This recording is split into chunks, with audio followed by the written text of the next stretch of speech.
Je m'appelle Amatan, donc je suis le co-organisateur de l'événement avec Madame Lo du salon Miss Sénégal d'elle aussi. Donc nous organisons des événements depuis plus de 10 ans. Donc nous organisons chaque année le salon Miss Sénégal à Paris, en Espagne, en Allemagne. Et depuis l'année dernière, nous avons commencé à faire cet événement qui s'appelle Del aussi. Donc Koudem, Del aussi, d'où le mot Del aussi.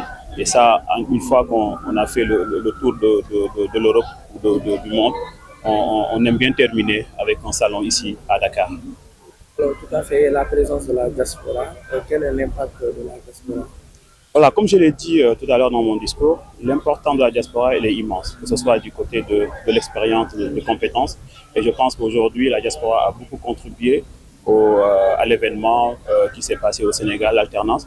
Et je pense qu'aujourd'hui, nous ne pouvons pas faire des actions, nous ne pouvons pas avancer sans inclure la diaspora dans nos projets et dans nos décisions. C'est pour ça que d'ailleurs, pour la première fois, vous avez vu, il y a eu la journée de la diaspora hier. Et ça, c'est pour juste matérialiser l'importance de la diaspora et la place qu'ils occupent au sein du territoire. Et maintenant, vous êtes à votre deuxième édition. Oui. Vous avez commencé l'année dernière. Il y a pas mal d'innovations à noter. Oui. Alors, effectivement, c'est la deuxième année. L'année dernière, nous l'avons fait à Azalaï. Et cette année, nous nous sommes dit, pourquoi pas le faire sur cette place mythique. Comme on l'a dit tout à l'heure, ça c'est la gare de Dakar. C'est le lieu de départ et de retour. Donc c'est un lieu vraiment symbolique pour matérialiser aujourd'hui ce que nous sommes en train de faire. Et aujourd'hui, comme je l'ai dit dans mon discours, c'est un lieu qui doit être fait pour des événements, que ce soit privés et publics, pour son aspect symbolique et historique. Et donc c'était tout à fait normal qu'on choisisse cette place-là et de faire aujourd'hui quelque chose de très magnifique. Et depuis tout à l'heure, vous voyez les visiteurs et c'est une place qui réunit énormément de monde pour ce salon d'elle aussi.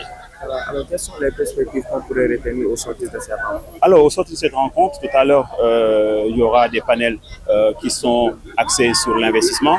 Il y aura des panels aussi axés sur le financement de son investissement. Il y aura des panels aussi axés sur l'information immobilière. Donc, au sortir de ça, nous allons faire aussi un récap de tout ce qui s'est passé durant les 3 jours. Ce que j'ai oublié de noter, c'est de vous dire aussi, c'est que demain, ce sera une journée aussi consacrée à l'agriculture.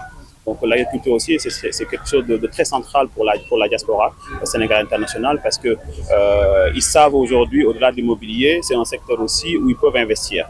Donc au sort de cette journée, nous allons faire un récap de tout ce qui s'est passé durant les 2 jours, depuis jeudi d'ailleurs, et pour histoire de faire une synthèse qui sera disponible pour l'ensemble des acteurs, que ce soit privés et publics. Parfait. Nous, ci Olof. D'accord. Rencontre bu am solo la donc ñun dañoo am habitude def salon de l'immobilier à l'international donc def nañ 10 salons à 10e année ñu ngi koy def donc dem nañ fii Paris, France, Allemagne, Espagne donc depuis daaw dañoo wax ne que comme que dañoo xam ne pour dem foog nga dellu si donc suñu defee tournée mondiale année bi yëpp ñu ñëw Sénégal tëjee ko fii ak salon bu ñu tuddee dellu si parce que dañoo xam ne ku dem rek loo bëgg yaa ngi xool nu nga mënee am sa kër wala sa projet boo xam ne dina la mën a tax nga dellu si fii si Sénégal. Alors ngeen tàmbali ko def daaw fekkee waat ren yan innovation lañ ci mën a mën. waaw wax nga dëgg depuis daaw lañ ko commencé soo xoolee daaw ñu ko defoon Azalaï mais cette année dañoo wax ne que fii mooy gare de Dakar boo xam ne bu ñu ko ubbee yàggul te fii plus de 85 millions de voyageurs dañ fiy jaar te ku xam ne ku dem gare ngay demee ku ñëw gare bi ngay ñëwaatee donc loolu tamit dafa am aspect symbolique boo xam ne dafa jaadu woon ñun tamit ñu ñëw fii incarner salon bi ñu tuddee salon dellu si fii si gare de Dakar. lan mooy mbëbëtu salon bi yëpp ci ci avec aussi les gens ñu ci adhéré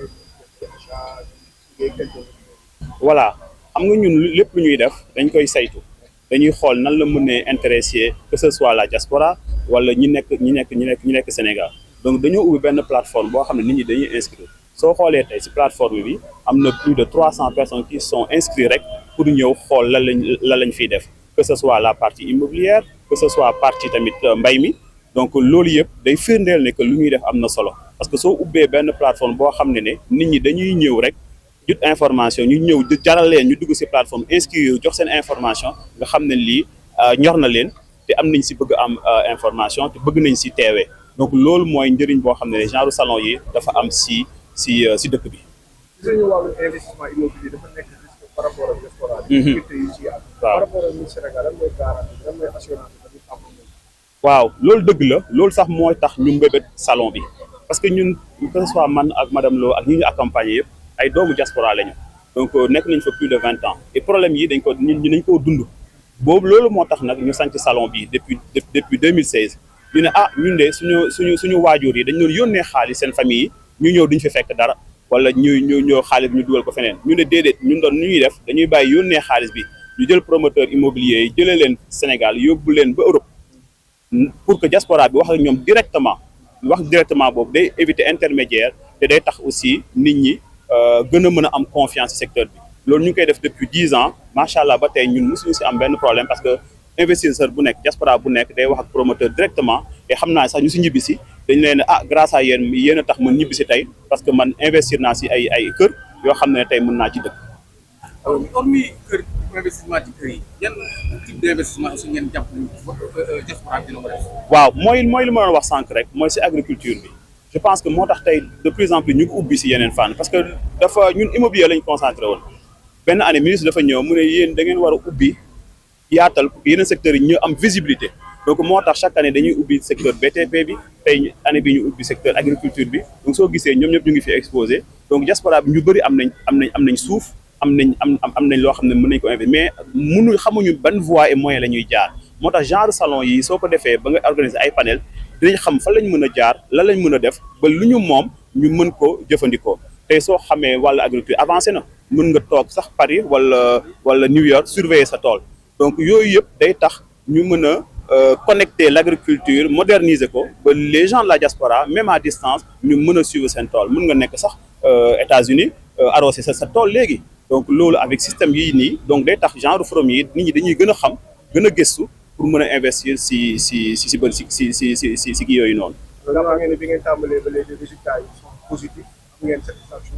waaw loolu nag soo gisee benn affaire ñu koy def di ko defaat à chaque fois suñu partenaire di ñu topp que ce soit public privé yi di ñëw loolu ku nekk gis na sa njëriñ tey mën naa wax ne diaspora bi 2 personnes sur 3 tax na ñun ñu tax ba ñu am fu ñu dëkkuwaay tey même su nekkul directement indirectement dégg na ñuy wax salon immobilier jaar nañu wala kenn wax na leen ne salon bi defal nii xamal kii donc indirectement 2 personnes sur 3 boo xam ne tey diaspora jënd nañ kër Sénégal Mur Sénégal moo tax à travers aussi son agence AFSI International où loolu bras prolongé la bu Mur Sénégal bu jeexee agence bi moom day tax que Sénégal bu jeexee ñun dañuy accompagner aussi ci conseil aussi à l'investissement les gens de la diaspora donc salon bi naam dañ koy wax ne que benn jour la mais derrière grâce à l'agence AFSI International dafa mel ni dafay continuer année bi yëpp pour servir la diaspora.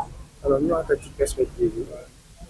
alors voilà bu ñu ci génnee c'est-à-dire que chaque promoteur mën ci gis boppam place bi moom mënoo fi def dara te loolu mënoo ci am perspective positive donc loolu gis nañ ko depuis démb que ce soit les promoteurs les visiteurs ñu ngi félicité dañuy gis sax kenn ko xamu woon événement bi romb ne lii dama ça m'intéresse ñëw dugg ñëw xool donc loolu la ñuy gën a symboliser tey waa CITER tamit kontaan nañ ci li ñu fi def nii ñu ngi xool nan la ñuy liggéey ak ñoom pour mën a di fësal lii chaque année ñu koy def fii comme tam ñoom tam ñu gis ci njëriñ ñun tam ñu gis ci njëriñ promoteurs yi gis ci njëriñ aussi. merci beaucoup. nekk membre de la famille Fatoumata Cheikh Diop. alors Dakar dellu si pour dem da ngay dellu si lan nga ñu ci mën a def. waaw dañ koy rafetlu parce que salon bi xam nga depuis des années dañ ko daan def France et en Belgique mais ñaari at yii ñu weesu salon bi dafa dellu si maanaam retour aux sources mais que ñu def ko à l'extérieur wala au Sénégal l'objectif reste le même. Servir la diaspora sénégalaise ñëw offrir leen des produits ensuite inciter leen ñu dellu si construire investir fii au Sénégal parce que lépp lu ñu fi investir rek fii lay yem dafay contribuer si suñu produit intérieur brut. dégg nañu sànq sa wax nga ne moom dafa bokk presque tànku papa. parce que papa moo bokk na ci njëkk dem jege diaspora bi. yóbbu fa des cassettes. VHS. yóbbu fa des CD pour rapprocher diaspora bi ak liggéey. xam nga temps bi ko Cheikh Tidiane Diop di def boobu temps tollooguñu woon si les technologies de l'information et de la communication mënoo woon nekk en Europe jàpp une télévision ou bien une radio sénégalaise donc cassette yooyu Cheikh doon def moo doon seul lien bu doon unir les Sénégalais de la diaspora avec le pays Sénégal qu'ils avaient quitté quoi donc bu ñu mësaan am nostalgie cassette yooyu rek la ñuy mën a kii bu dara xawee Sénégal muy ay ñaw même ba suñu culture suñuy tradition lépp ci cassette yooyu Cheikh Tidiane Diop daan def la ko Sénégalais yi doon gisee si lañ ko doon vivre si la ñuy mën a xam lu xew si seen réew si la ñuy mën a fàttaliku seen réew si cassette yooyu donc loolu moo tax ma wax Fatoumata Cheikh Diop dafa topp rek si tànku papa.